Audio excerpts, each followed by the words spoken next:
সাহাবীর স্ত্রীর চোখ দিয়া ঝরঝর করে পানি পড়তেছে। এমন একজন যুবকের সাথে আল্লাহর নবী বিয়ে দেওয়ার প্রস্তাব দিয়েছে, এই প্রস্তাব কোনোভাবে ফিরায় দেওয়া যায় না, ঠিক না বলেন? কিন্তু কোনো মাই তো চায় না তার প্রত্যেকটা সন্তানের কন্যার মা চায় তার মেয়ের জামাইটা যাতে সব দিক থেকে ফিটফাট হয়। কথা বল। কিন্তু সাহাবী কি করবে, টেনশনে পড়ে গেলেন। ভিতর থেকে তার বুদ্ধিমতী কন্যা, ভিতর থেকে তার আল্লাহওয়ালা কন্যা, দিনদার কন্যা।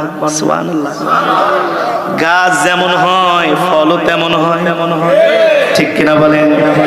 গাছ যদি ভালো হয় ফলও ভালো হয়, মা যদি ভালো হয় সন্তানও ভালো হয়, ঠিক কিনা বলেন? যুবক রে, তুমি যদি বিয়ে করো কোন লাফাঙ্গা মেয়ে, ওই ঘর থেকে কোনোদিন নেক সন্তান জন্ম নিবে না। কথা বল।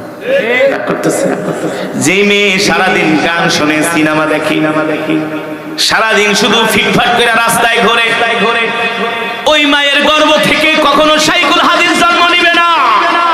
কথা বলে। ওই মায়ের গর্ভ থেকে কোনোদিন মুফতি, মুহাদ্দিস, মুফাসসির জন্ম নিবে না, ঠিক কিনা বলে? ওই মায়ের গর্ভ থেকে জন্ম নিবে পিচ্চি হান্নান।